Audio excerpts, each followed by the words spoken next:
I would like to congratulate all of you for getting promoted to grade 12. In this session, I'll be dealing with the second book, which is called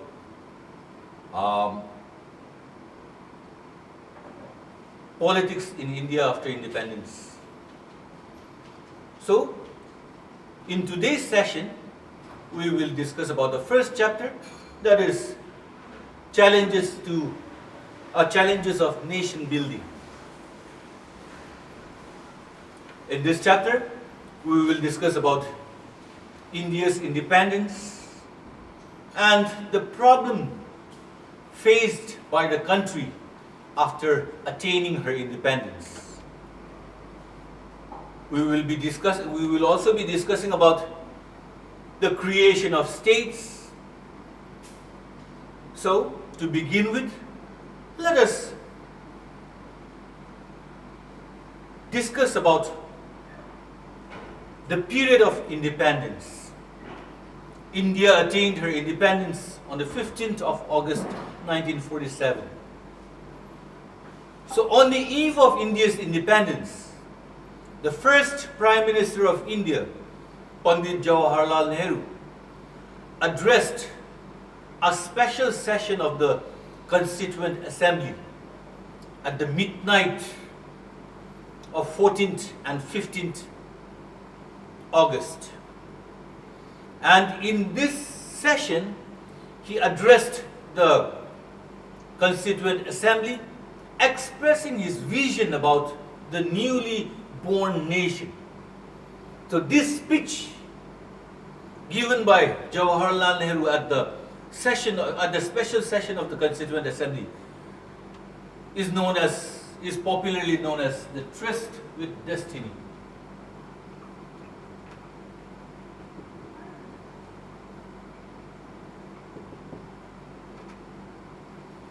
So in his speech, which is known as his Tryst with Destiny, Jawaharlal Nehru expressed his vision about the newly formed nation. During the freedom movement, many of the leaders had different opinion about how independent India should be. In spite of all these differences in opinion, there were two major goals on which all the leaders agreed upon. The first goal was independent India should have a democratic government. Everyone was in favor of having a democratic government, of establishing a democratic government. Then the second point, or the second goal on which everyone agreed upon, was that this democratic government should run for the well-being of all, for the welfare of the society, with special emphasis on the socially neglected and the poor. So with this goal in mind, after independence, yes, the leaders were faced with this task to realize the dreams, the goals for which they struggled. And after independence, there were three major challenges faced by the country. The first challenge was integration of territories.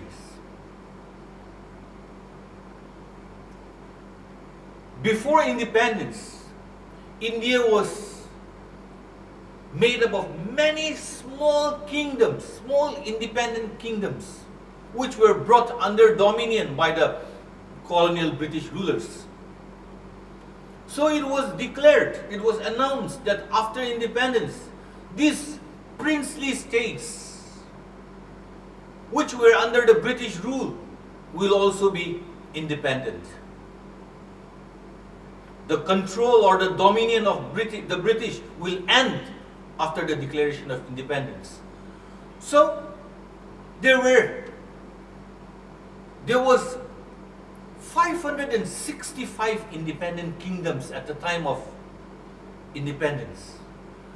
Now the leaders were aware that if these kingdoms were granted the liberty to declare independence, then it will lead to a creation of many small independent states. The independence of India would lead to establishment of many independent kingdoms.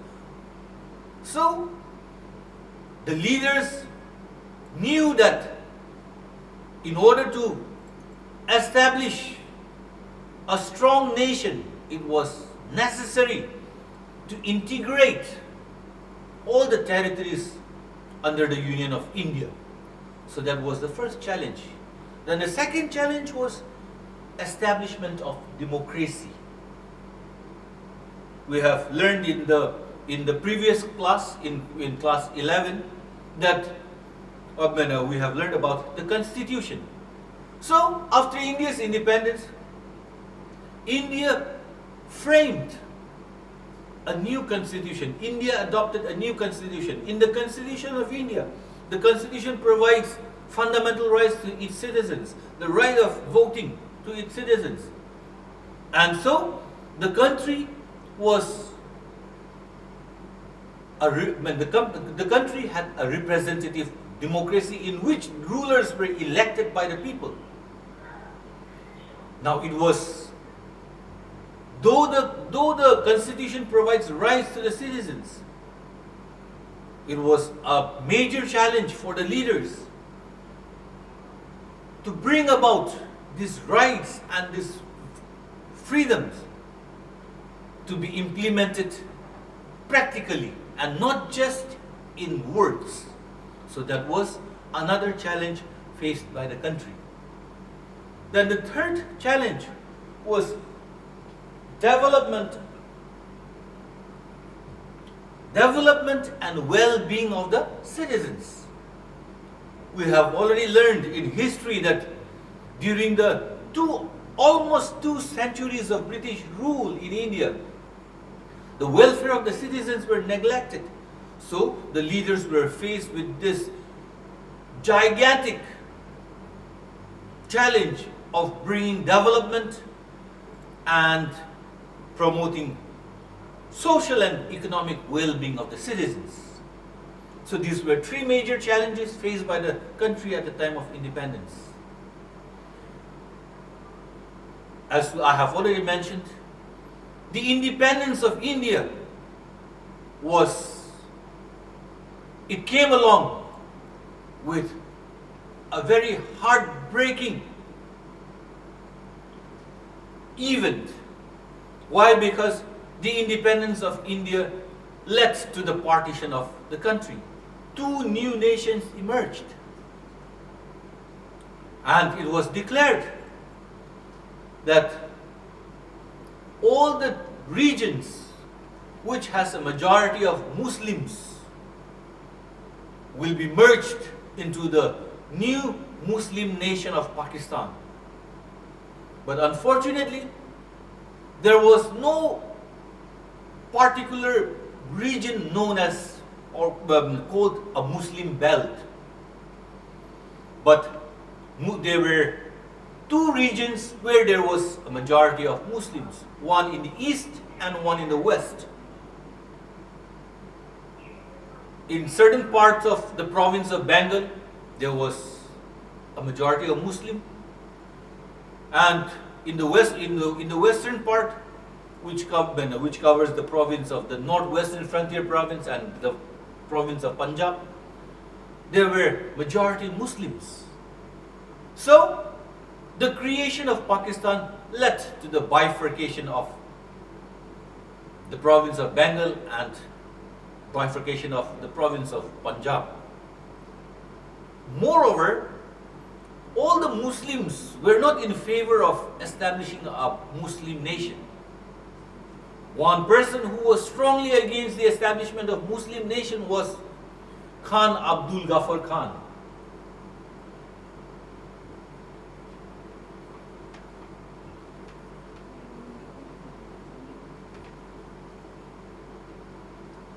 Khan Abdul Ghaffar Khan strongly protested against the merger of Northwestern Frontier Province with Pakistan. That is why he is also known as Frontier Gandhi. In spite of strong protest by him and his followers, the Northwestern Frontier Province was merged into the newly formed nation of Pakistan. In spite of a majority community of Muslims, there was a huge population of minorities, non-Muslim minorities, both in the east and in the west. And these minorities, after partition, were trapped and they became easy targets for the majority. And many of them were killed. And large-scale displacement took place after the partition. It is estimated that in human history, it was the largest unprecedented transfer of humans. The partition of India led to the displacement of about 80 lakhs people and caused death of about 10 lakhs people. Cities like Lahore, Amritsar and Kolkata were divided into communal zones because in these cities there were populations belonging to both Hindus and non-Muslim, both Muslims and non-Muslim community. So each community in each colony or in each region where there is a majority of a particular community, they organize themselves, they organize themselves into communal zones. And at the time of independence, yes, the minorities on both sides, that is on the Indian side and the Pakistani side, they were left helpless. They could not make out whether they were on the Indian side or on the Pakistani side. And so, this confusion led them to abandon their houses, their ancestral homes, and they had to flee from there. And in the problem, at the time of it, so they were left homeless. And during this incident, women were targeted. Women were forcefully kidnapped. Women were forcefully kidnapped, and they were forcefully married and converted. Their religions were converted. Women were raped. And so, in order to save themselves from this shame, many women were killed by their own family members to defend, to protect the honor of their family, this kind of killing is known as honor killing. Many writers, poets, filmmakers, they were touched, they were inspired to express the ruthlessness of the killings and sufferings faced by the people. They expressed these sufferings in their art, and they consider it as the partition of India as the division of hearts. Division was not only the division of territories, but even properties were divided, wealth was divided, even employees were divided between the two countries. So these were some of the immediate outcomes of the partition of India. After the partition, we have seen the problems that the country, newly formed country had to face. And after the creation of these two nations, the main problems that the country had to face was with the princely states which were under the dominion of the British. It was announced that the princely states which were under British dominion will also be independent after the independence of India. So now the princely states were at their liberty whether to join the Union of India or Pakistan or remain independent. At the time of independence, there were 565 independent states in India, independent princely states. So now if these princely states were given the freedom to remain independent at their choice, it will result to the creation of many small independent states which will be a threat to the unity and integrity of the country. There were some princely states which were strongly against joining the Union of India. Some of these princely states were the princely states of Travancore, Junagadh, Hyderabad, Kashmir and Manipur. So, the newly formed country was faced with this challenge of integration of territories. The government of India played a very important role, and then it was Sardar Vallabhbhai Patel, who is known as the Iron Man of India, who was also the Deputy Prime Minister of the newly formed nation, and he was also the Home Minister of the country.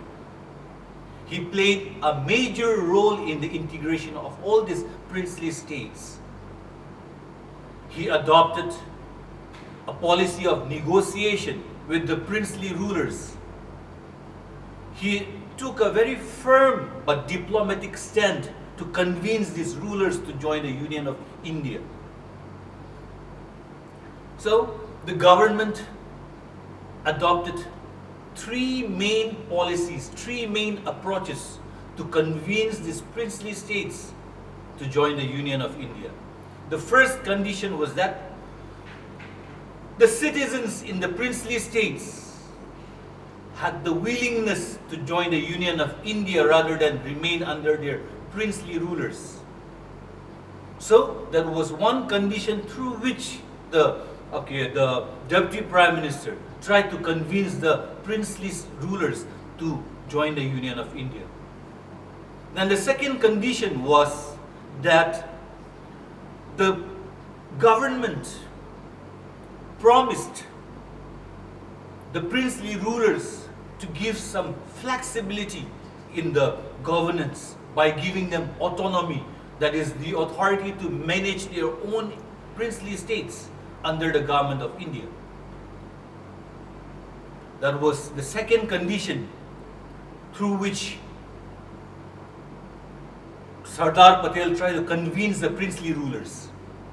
Then the third condition was this: the country was a newly independent country, and the independence of the country led to the partition and creation of two new nations, which led to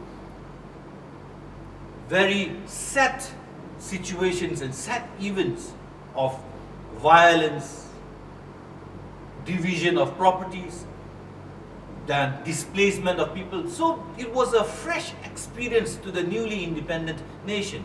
So the leaders of the country were not willing to take another risk of creating such a situation by granting independence to all these princely rulers. So the Sardar Patel was determined to maintain the integrity of the country. So he was determined to bring these princely rulers under the Union of India by any means.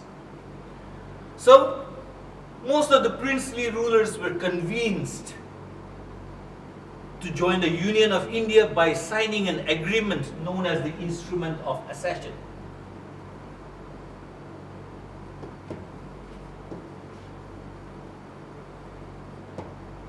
was an agreement signed by the princely rulers with the government of India, accepting the condition to join the Union of India.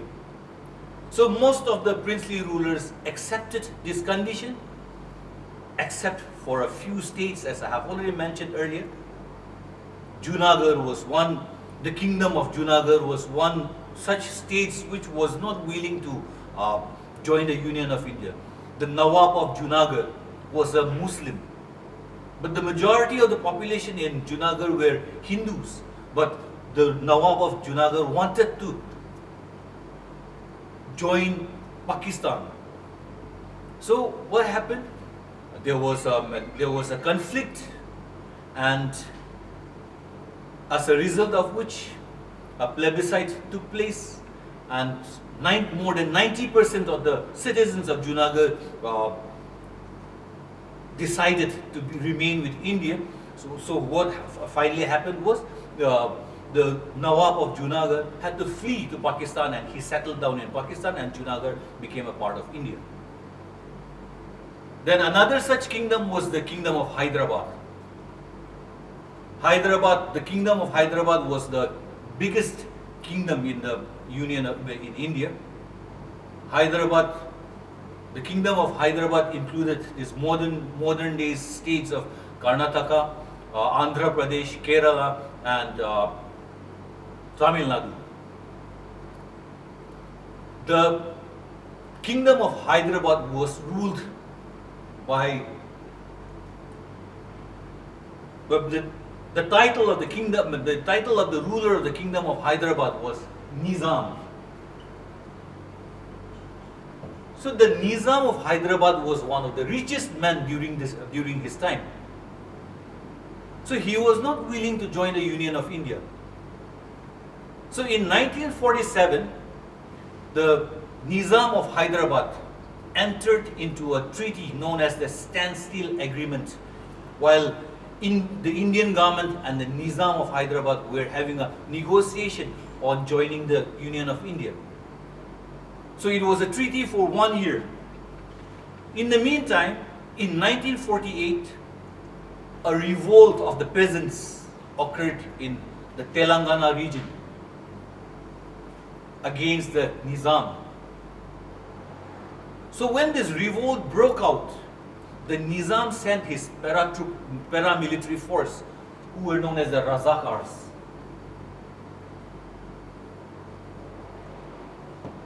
So these Razakars unleashed a rule of terror on the people who tried to revolt. And this revolt was also supported. It was supported by the Communist Party and the Congress. So when the Razakars tried to suppress this revolt, the Razakars targeted the non-Muslims mainly, and the women. The women were the most severely affected. They were raped, they were tortured. So this situation compelled the Indian government to send the Indian army.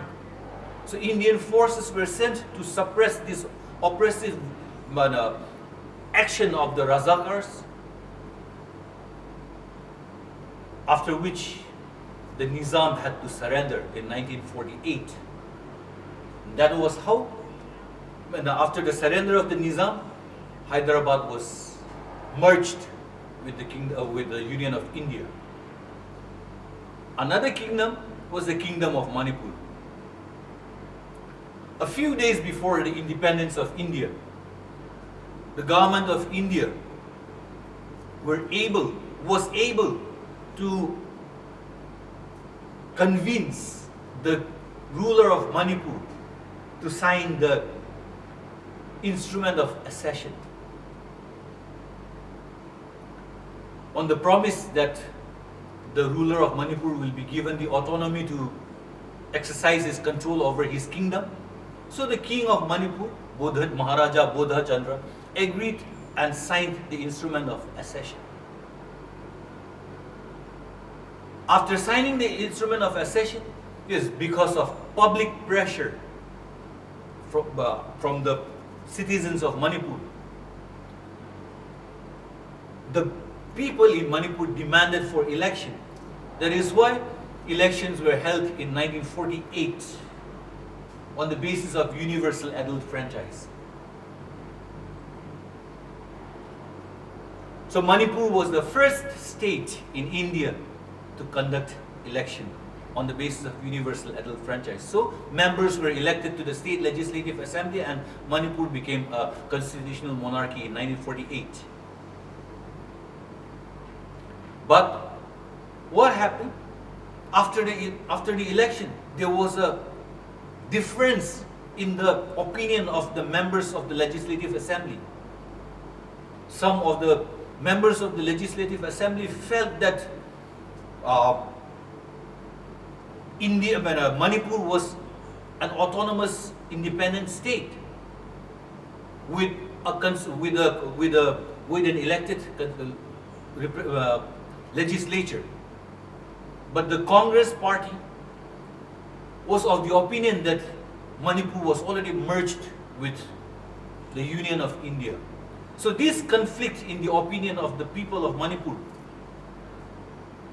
led to a confusion, and these differences in the opinion is still having its effect on the people of the state of Manipur by still having secessionist opinions among them. The integration of states. Now the next problem faced by the leaders was about the reorganization of the boundaries of the states.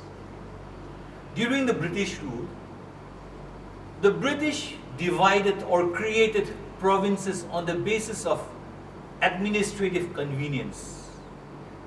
But the country is a country which has varied people speaking different languages and following different cultures. Now, so this creation of states according to administrative convenience was not suitable for the people of India. That is the reason why even during the freedom movement, the Indian leaders had already given birth to the idea that after India's independence, states will be created on the basis of language. So the idea of linguistic states had already existed in the minds of the people of India since the time of India's freedom, the period of India's freedom struggle. In the Nagpur Congress session in 1920, the Congress leaders had already resolved to establish states on the basis of language. Now, so after India's independence, we have seen that because of religious differences, the independence led to the partition and creation of two independent states. So, as a result of the experience of the partition, with independence, the leaders were apprehensive of creating linguistic states. They were not in favor of creating linguistic states because they feared that creation of linguistic states will lead to further division of the country. That is why the leaders postponed the ideas of creating linguistic states. But again, in the province of Madras, the Telugu-speaking community began to demand for a separate state for the Telugu-speaking community. This movement was known as the Vishal Andhra movement.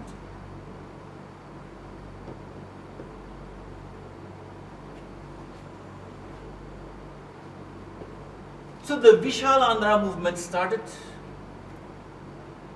and so this movement gained popularity when a Gandhian congressman by the name of Poti Sriramulu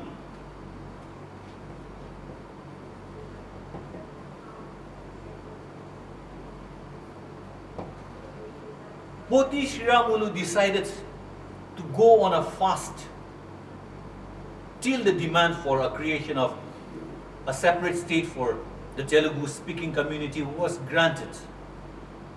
Unfortunately, after 56 days of fasting, Poti Sriramulu passed away.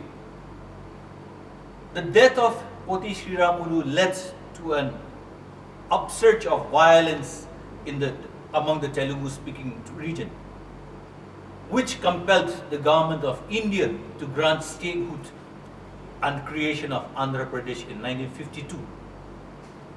This creation of the success of the movement and the creation of Andhra Pradesh encouraged linguistic communities to demand for separate states all over the country. So in different parts of the country, demands started coming for a separate state, linguistic state.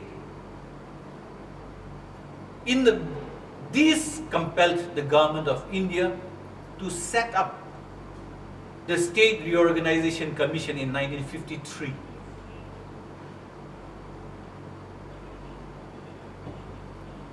The State Reorganization Commission was set up in 1953, and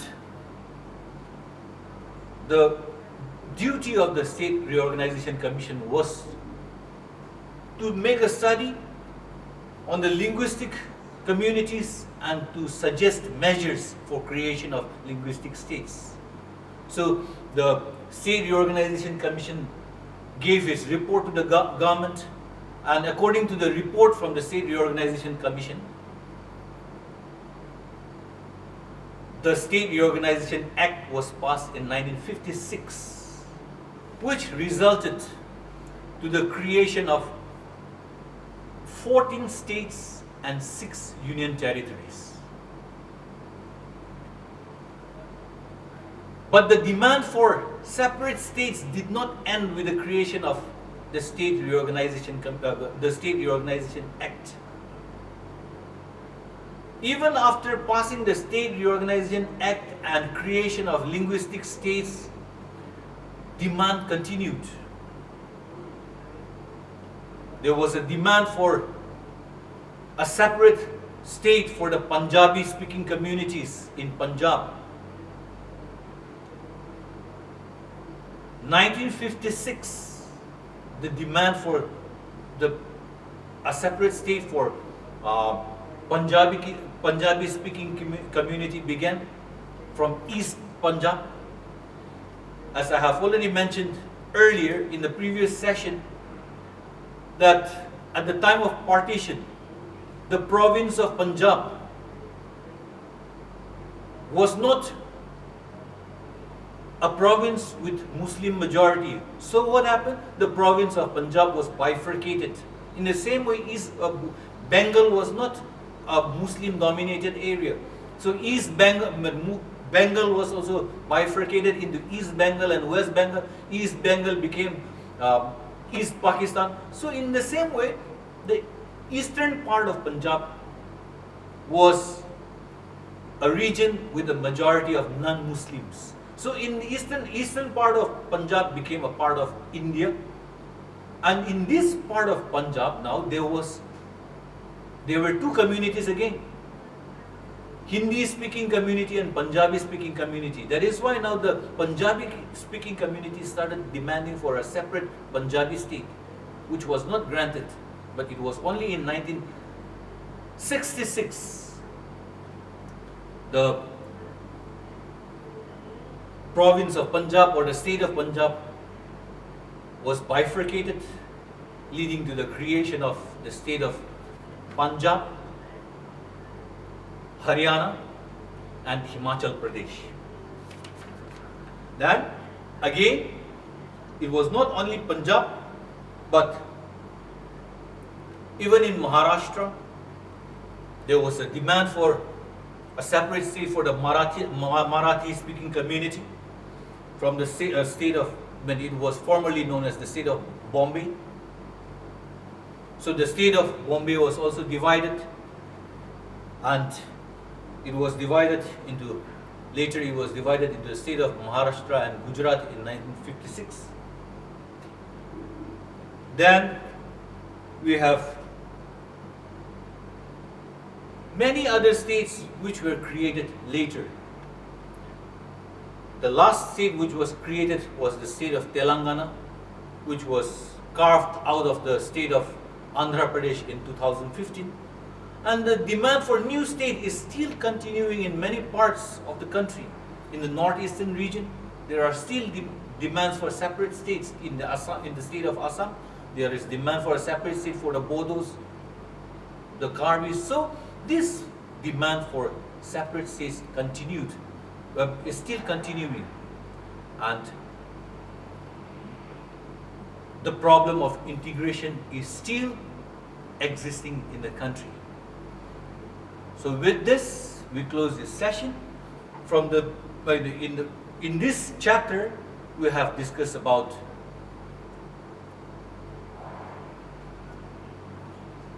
India's independence, the goals of the leaders for establishing a new nation.